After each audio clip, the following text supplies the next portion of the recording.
نطفہ سعادت حسن منٹو۔ معلوم نہیں بابو گوپی ناتھ کی شخصیت در حقیقت ایسی ہی تھی جیسی آپ نے افسانے میں پیش کی ہے، یا محض آپ کے دماغ کی پیداوار ہے، پر میں اتنا جانتا ہوں کہ ایسے عجیب و غریب آدمی عام ملتے ہیں۔ میں نے جب آپ کا افسانہ پڑھا تو میرا دماغ فوراً ہی اپنے ایک دوست کی طرف منتقل ہو گیا، صادقے کی طرف۔ آپ کے بابو گوپی ناتھ اور اس میں بظاہر کوئی مماثلت نہیں ہے، لیکن میں ایسا محسوس کرتا ہوں کہ ان دونوں کا خمیر ایک ہی مٹی سے اٹھا ہے۔ آپ کے بابو گوپی ناتھ کو دولت وراثت میں ملی ہے، میرے صادقے کو اپنی محنت و مشقت اور ذہانت کے صلے میں۔ دونوں شاہ خرش تھے۔ آپ کا بابو گوپی ناتھ بظاہر بدھو تھا، لیکن دراصل بہت ہوشیار اور باخبر آدمی تھا۔ میرا صادق اندر باہر سے بالکل ایک جیسا تھا۔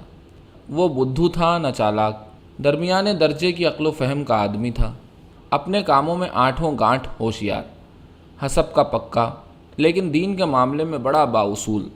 آپ کے بابو گوپی ناتھ کو لٹ جانے میں مزہ آتا ہے، اسے دوسروں کو لوٹنے میں۔ بابو صاحب کو پیروں فقیروں کے تکیوں اور رنڈیوں کے کوٹھوں سے رغبت تھی، صادق کو ان سے کوئی دلچسپی نہیں تھی۔ مگر ان تمام تفاوتوں کے باوجود میں جب بھی بابو گوپی ناتھ کو صادق کے ساتھ کھڑا کرتا ہوں تو مجھے ان کے خد و خال ایک جیسے نظر آتے ہیں، جیسے وہ جڑواں ہیں۔ میں تجزیہ نہیں کرنا چاہتا، ہو سکتا ہے آپ جب صادق کا حال مجھ سے سنیں تو اس کو انسانوں کی کسی اور ہی صف میں کھڑا کر دیں، جس میں بابو گوپی ناتھ کی مونچھ کا ایک بال بھی نہ آ سکتا ہو، لیکن میں سمجھوں گا کہ آپ کے تجزیے میں غلطی ہوئی ہے، اور میں آپ سے درخواست کروں گا کہ اسے اس صف سے نکال کر اس صف میں شامل کر دیجئے جس میں آپ کا بابو گوپی ناتھ موجود ہے۔ میں افسانہ نگار نہیں، معلوم نہیں بابو گوپی ناتھ کے حالات آپ نے من و عن بیان کیے ہیں یا ان میں کچھ رد و بدل کیا ہے۔ بہرحال جو کچھ بھی ہے بہت خوب ہے، اور کچھ اس افسانے میں ہے۔ اگر اس کے مطابق بابو گوپی ناتھ نہیں چلا تو لعنت ہے اس پر، اور اگر وہ ایسا ہی تھا جیسا کہ افسانے میں ہے تو اس پر خدا کی رحمت ہو۔ یقین مانیے ایسے لوگ پرستش کے قابل ہوتے ہیں، اور صادق کا شمار بھی ایسے ہی لوگوں میں ہوتا ہے۔ اس سے میری ملاقات دلی میں ہوئی، جنگ کا زمانہ تھا، ٹھیکیداریاں بڑے زوروں پر تھیں، صادقے کی پانچوں انگلیاں گھی میں تھیں اور سر محاورے کے مطابق کڑاہے میں۔ میل ملاپ اور اثر رسوخ کافی تھا، اور شاہ خرچ تھا ہی۔ 10-20 پرتکلف دعوتیں کرتا اور ایک کانٹریکٹ اپنی جیب میں ڈال لیتا۔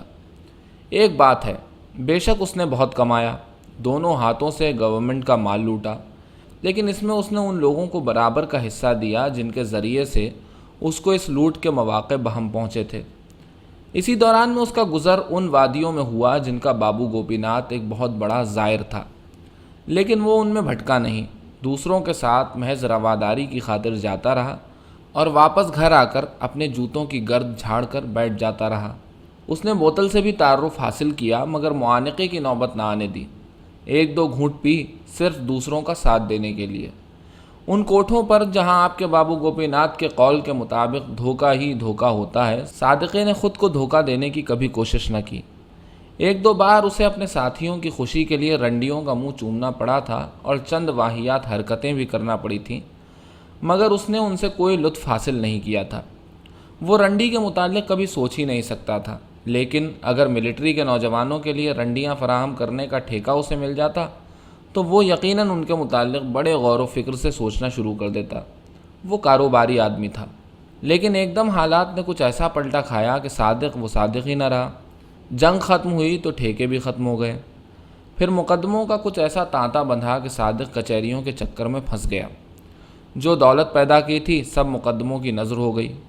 موٹر کے بجائے اب صادق ٹانگے پر ہوتا تھا یا سائیکل پر۔ پہلے نئے سے نیا سوٹ اس کے بدن پر ہوتا تھا، اب اسے کپڑوں سے کوئی دلچسپی ہی نہیں رہتی تھی۔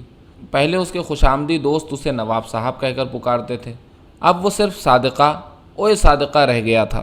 مگر ان کی اس تبدیلی تخاطب کو صادق نے قطعاً محسوس نہیں کیا تھا۔ اس کو اپنے مقدموں کی اتنی فکر تھی کہ وہ ایسی فروعات کے بارے میں سوچ ہی نہیں سکتا تھا۔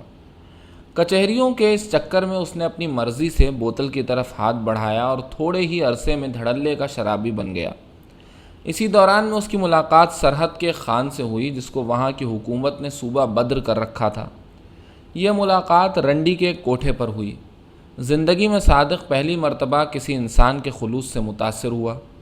یہ خان اپنے علاقے کا بہت بڑا رئیس تھا، بالکل ان پڑھ مگر جاہل نہیں تھا۔ اس کا دل و دماغ قوم کی فلاح و بہبود کے لیے پوری طرح روشن تھا۔ وہ ایک بہت بڑا انقلاب چاہتا تھا جو ظلم و ستم کو خس و خاشاک کی طرح بہا کر لے جائے۔ وہ چاہتا تھا کہ سرمائے کی لعنت سے دنیا آزاد ہو جائے، دنیا آزاد نہ ہو تو کم از کم اس کا صوبہ آزاد ہو جائے۔ ان خیالات کی پاداش میں وہ اپنے وطن سے باہر نکال دیا گیا۔ میں آپ کی طرح افسانہ نگار نہیں ہوں، مجھ سے حاشیہ آرائی نہیں ہوتی۔ خان کا کیریکٹر بھی کم دلچسپ نہیں۔ کسی زمانے میں وہ بڑا پرجوش سرخ پوش تھا۔ اس تحریک سے وابستہ ہو کر اس نے کئی مرتبہ جیل دیکھی، اپنی جائیداد میں سے ہزاروں روپے خرچ کیے۔ جب بٹوارہ ہوا تو وہ مسلم لیگی بن گیا۔ قائد اعظم محمد علی جناح سے اس کو والہانہ عشق ہو گیا۔ مسلم لیگ کی تنظیم کے لیے اس نے قابل قدر خدمات سر انجام دیں، لیکن پھر کچھ ایسے حالات ہوئے کہ وہ جو تعلیم یافتہ تھے اس سے آگے بڑھ گئے اور بڑے بڑے منصبوں پر جا بیٹھے۔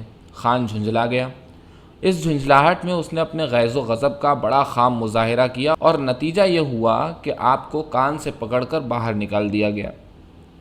جس زمانے میں صادق کی ان سے ملاقات ہوئی، آپ کی حالت بالکل بچوں کی سی تھی، ان بچوں کی سی جن کو معمولی سی شرارت پر سخت گیر ماسٹر نے بینچ پر کھڑا کر دیا ہو یا مرغا بنا کر کلاس کے ایک کونے میں کان پکڑنے کا حکم دے دیا ہو۔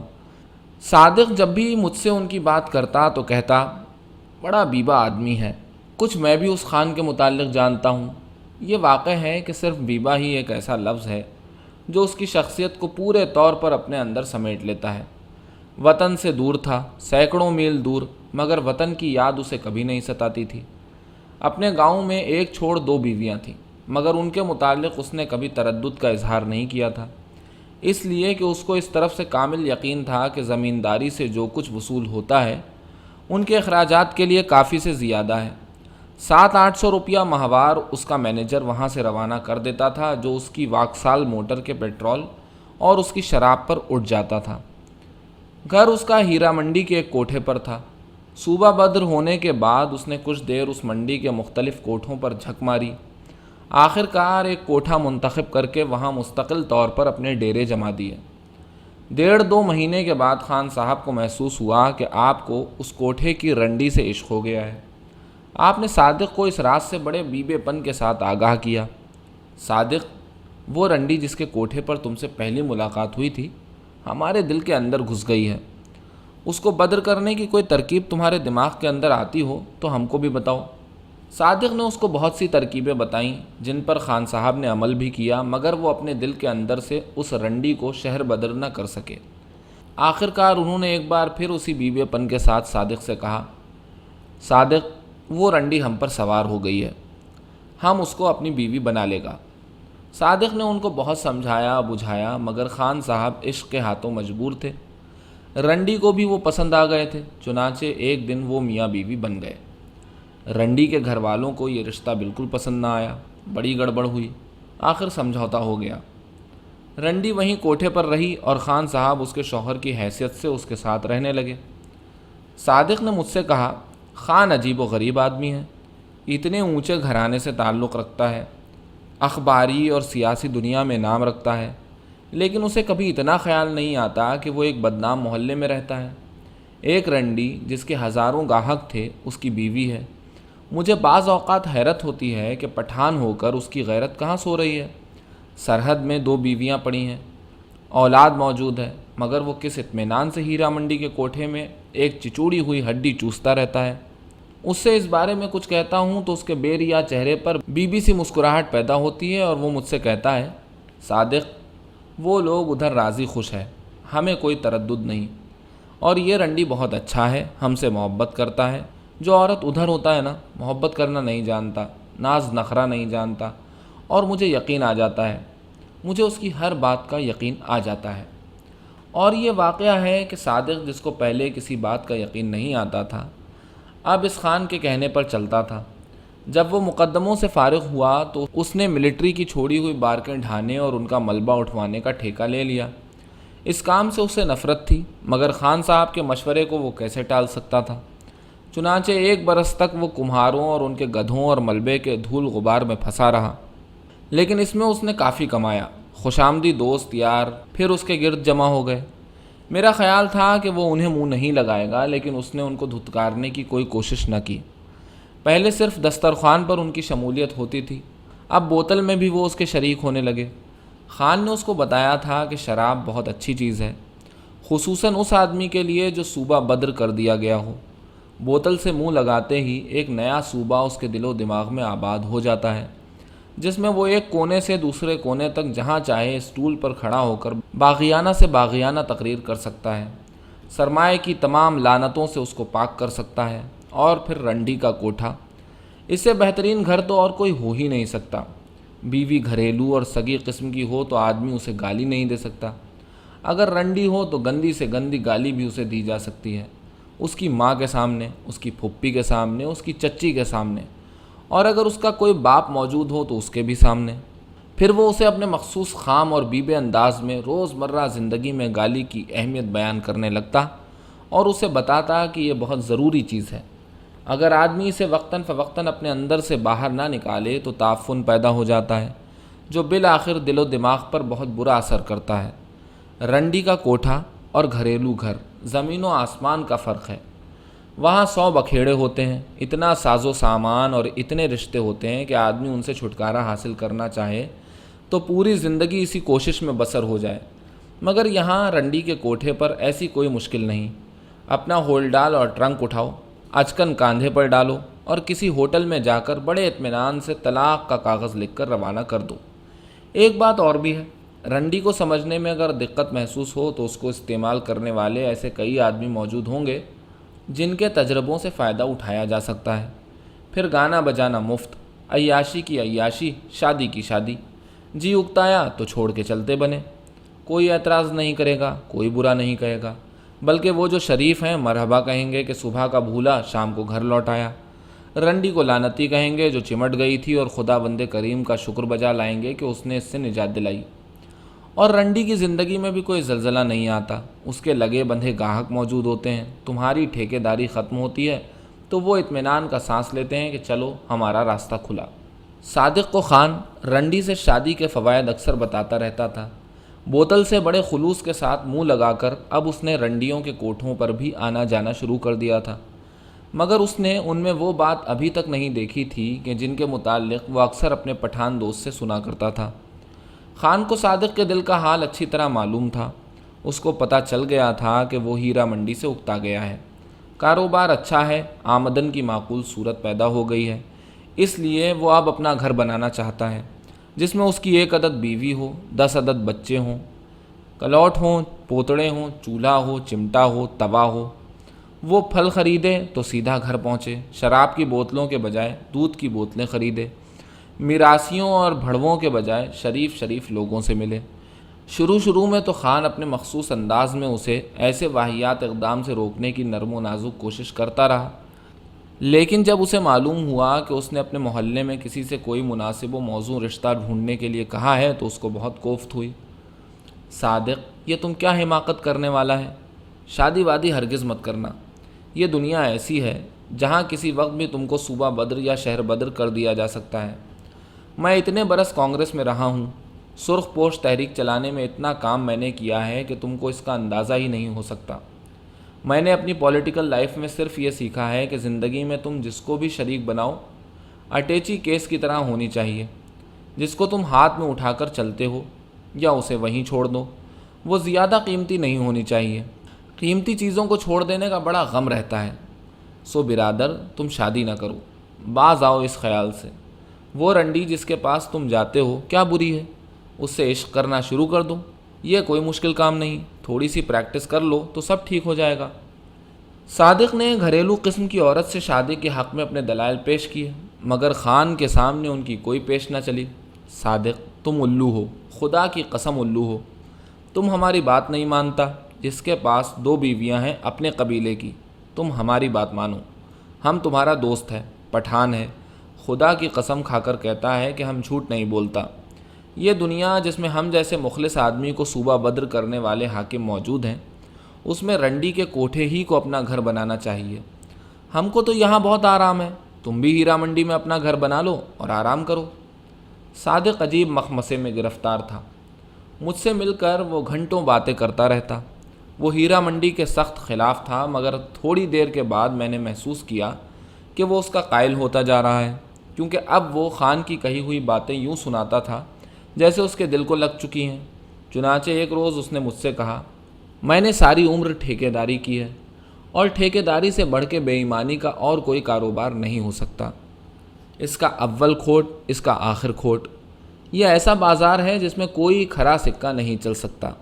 سنا ہے ولایت میں ایسی مشینیں بنی ہیں جن میں اگر کھوٹے سکے ڈالے جائیں تو وہ باہر نکال دیتی ہیں، لیکن ٹھیکیداری ایسی مشین ہے جس میں اگر کھرے سکے ڈالے جائیں تو قبول نہیں کرے گی، فوراً باہر نکال دے گی۔ مجھے ساری عمر یہی کاروبار کرنا ہے کہ مجھے صرف یہاں آنا ہے، تو کیوں نہ میں ہیرا منڈی میں ہی اپنا گھر بناؤں۔ وہاں کھرے سکے چلتے ہیں، لیکن ان کے عوض جو مال ملتا ہے اس میں صرف کھوٹ ہی کھوٹ ہوتا ہے۔ میں سمجھتا ہوں میری روحانی تسکین کے لیے وہاں کی فضا اچھی رہے گی۔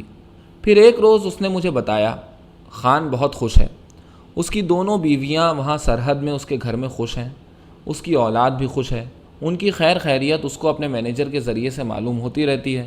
یہاں ہیرا منڈی میں اس کی رنڈی بھی خوش ہے، اس کی ماں بھی خوش ہے، اس کی پھپھی بھی خوش ہے، اس کے میراثی بھی خوش ہیں، اور سب سے بڑی بات تو یہ ہے کہ خان خوش ہے۔ کبھی کبھی ان حاکموں کے خلاف ایک بیان اخباروں میں شائع کر دیتا ہے جس نے اس کو صوبہ بدر کیا تھا، اور اپنی رنڈی کو سنا دیتا ہے، وہ بھی خوش ہو جاتی ہے۔ اس رات گانے بجانے کی محفل گرم ہوتی ہے، اور خان مسند پر گاؤ تکیے کا سہارا لے کر یوں بیٹھتا ہے جس طرح ایک تماش بین استاد صاحب اور میراثیوں سے اس طرح باتیں کرتا ہے جیسے اس نے نئی تماش بینی شروع کی ہے۔ اس کی رنڈی مجرا کرتی ہے اور وہ جیب میں ہاتھ ڈال کر اس کو 10 روپے کا نوٹ دیتا ہے، پھر 5 کا، پھر 2 کا، پھر 1 روپے والا۔ اس کے بعد وہ محفل برخاست کر دیتا ہے اور اس رنڈی کے ساتھ سو جاتا ہے، اور اس منکوہا عورت کے ساتھ ایسی رات بسر کرتا ہے جو گناہ آلود ہو۔ میں تو سمجھتا ہوں یہ بڑے مزے کی چیز ہے، لیکن جب اس رنڈی سے شادی کا سوال پیدا ہوا، یعنی خان صاحب نے سب معاملہ تیار کر دیا اور صرف ایجاب و قبول کی رسم باقی رہ گئی، تو صادق پیچھے ہٹ گیا۔ خان آگ بگولا ہو گیا۔ میرے سامنے اس نے صادقے کو بہت لان تان کی۔ تمہاری سمجھ پر پتھر پڑ گئے ہیں صادق، تم الو کے پٹھے ہو۔ شریف عورت سے شادی کر کے خدا کی قسم تم پچھتاؤ گے۔ یہ دنیا ایسی نہیں ہے، پروردگار کی قسم، جس میں شرافت سے شادی کی جائے۔ اس میں رنڈی اچھی رہتی ہے۔ تم شریف مت بنو، یاد رکھو اگر تم شریف بن گئے تو صوبہ بدر کر دیے جاؤ گے۔ تم ہیرا منڈی میں رہو، یہاں صرف ایک صوبہ ہے جس میں سے تم بدر نہیں کیے جا سکتے، اس لیے کہ اس کے ساتھ کوئی حاکم اپنا رشتہ قائم نہیں کرے گا۔ تم گدھے ہو، اپنا گھر یہیں بناؤ، اس سے بہتر جگہ تمہیں اور کوئی نہیں مل سکتی۔ صادق نے اپنے محلے میں ایک جگہ بات پکی کر لی تھی۔ جب خان نے اس کو سمجھایا بجھایا تو اس نے اپنا ارادہ ترک کر دیا، لیکن وہ رنڈی سے شادی کرنے پر آمادہ نہ ہوا۔ اس نے مجھ سے کہا، میں نے اب شادی کا خیال ہی چھوڑ دیا ہے۔ میں خان کا کہنا ضرور مان لیتا مگر میرا دل نہیں مانتا۔ میں اب عیش کروں گا، ایک رنڈی کے پاس نہیں کئی رنڈیوں کے پاس جایا کروں گا۔ اور اس نے متعدد رنڈیوں کے ہاں جانا شروع کر دیا۔ اسے اب کئی ٹھیکے مل گئے تھے، اس کے پاس دولت کی فراوانی تھی۔ ہیرا منڈی سے جب وہ موٹر میں گزرتا تو چاروں طرف کوٹھوں پر رنگین مسکراہٹیں تیتریوں کی طرح اڑنے لگتیں۔ اب وہ پھر نواب صاحب تھا، ہیرا منڈی کا نواب صاحب۔ پورے 3 برس تک وہ کھل کھیلتا رہا۔ میرا خیال ہے یہ غالباً خان کی اس کوشش کا رد عمل تھا جو اس نے صادق کو اپنے قالب میں ڈھالنے کے لیے کی تھی۔ وہ چاہتا تھا کہ اپنے تجربات کا نچوڑ اس کے حلق میں ڈال کر اس کو اپنے جیسا بنا لے، مگر اس کا نتیجہ یہ نکلا کہ صادق ادھر کا رہا نہ ادھر کا۔ وہ پورا اوباش بن گیا، جس راستے سے اس کو نفرت تھی وہ اسی کا انتھک مسافر بن گیا۔ میں نے اس کو بارہا سمجھایا کہ دیکھو صادق، باز آؤ، اپنی جوانی، اپنی صحت اور اپنی دولت یوں برباد نہ کرو، لیکن وہ نہ مانا، میری باتیں سنتا اور مسکرا دیتا۔ میری دنیا کھوٹ کی دنیا ہے، اس میں 1/100 حصہ سیمنٹ ہوتا ہے، باقی سب ریت، اور وہ بھی جس میں آدھی مٹی ہوتی ہے۔ میری ٹھیکیداری میں جو عمارت بنتی ہے اس کی عمر اگر کاغذ پر 50 سال ہے تو زمین پر 10 سال ہوتی ہے۔ میں اپنے لیے پختہ گھر کیسے تعمیر کر سکتا ہوں؟ رنڈیاں ٹھیک ہیں، میں نے سوسائٹی کے اس ملبے کا بھی ٹھیکہ لے رکھا ہے، ہر روز ایک نہ ایک بوری ڈھو کر ٹھکانے لگا دیتا ہوں۔ وہ بوریاں ڈھو کر اپنی دانست میں ٹھکانے لگاتا رہا۔ میں نے اس سے ملنا جلنا بند کر دیا، وہ بہت بدنام ہو چکا تھا۔ اس کو معلوم تھا کہ میں اس سے ناراض ہوں، لیکن اس نے مجھے منانے کی کوشش نہ کی۔ 1.5 برس کے بعد ایک دن اچانک وہ میرے پاس آیا۔ ایسا لگتا تھا کہ وہ بہت ضروری بات کہنا چاہتا ہے مگر نہیں کہہ سکتا۔ میں نے اس سے پوچھا، کچھ کہنے آئے ہو؟ اس نے جواب دیا، ہاں، میں شادی کر رہا ہوں۔ کس سے؟ ایک رنڈی سے۔ مجھے بہت غصہ آیا۔ بکو نہیں۔ اس نے بڑی سنجیدگی سے کہا، میں مجبور ہو گیا ہوں۔ میں چڑ گیا۔ مجبوری کیسی؟ صادق نے سر جھکا کر کہا، اس کے نطفہ ٹھہر گیا ہے۔ یہ سن کر میں خاموش ہو گیا۔ اس سے کیا کہوں، کچھ سمجھ میں نہیں آتا تھا۔ صادقے نے اپنا جھکا ہوا سر اٹھایا اور کہنا شروع کیا، میں مجبور ہو گیا ہوں، شادی کے سوا اب اور کوئی چارہ نہیں۔ صادق نے اس رنڈی سے شادی کر لی مگر اس کے کوٹھے کو اس نے اپنا گھر نہ بنایا۔ ان لوگوں نے، یہ رنڈی جن کی روزی کا ٹھیکرا تھی، بہت دنگا فساد کیا مگر اس نے کوئی پرواہ قبول نہ کی۔ ہزاروں روپے پانی کی طرح بہا دیے اور آخر کامیاب ہو گیا۔ اس رنڈی کے بطن سے ایک لڑکی پیدا ہوئی۔ اس کی پیدائش کے 6 مہینے بعد صادق کے دل میں جانے کیا آئی کہ اس نے رنڈی کو طلاق دے دی اور اس سے کہا، تمہارا اصل مقام یہ گھر نہیں، ہیرا منڈی ہے۔ جاؤ، اس لڑکی کو بھی اپنے ساتھ لے جاؤ۔ اس کو شریف بنا کر میں تم لوگوں کے کاروبار کے ساتھ ظلم نہیں کرنا چاہتا۔ میں خود کاروباری آدمی ہوں، یہ نکتے اچھی طرح سمجھتا ہوں۔ جاؤ، خدا میرے اس نطفے کے بھاگ اچھے کرے، لیکن دیکھو، اسے نصیحت دیتی رہنا کہ کسی سے شادی کی غلطی کبھی نہ کرے، یہ غلط چیز ہے۔ معلوم نہیں جو کچھ میں نے بیان کیا ہے صادقے کے متعلق زیادہ ہے یا خان کے متعلق۔ بہرحال مجھے یہ دونوں اسی صف کے آدمی معلوم ہوتے ہیں جس میں آپ کا بابو گوپی ناتھ موجود ہے، اور اس دنیا میں جہاں صوبہ بدر اور شہر بدر کیا جا سکتا ہو، ایسے آدمی ضرور موجود ہونے چاہیے جن کو سوسائٹی اپنے اور اپنے بنائے ہوئے قوانین کے منہ پر تماچے کے طور پر کبھی کبھی مار سکے۔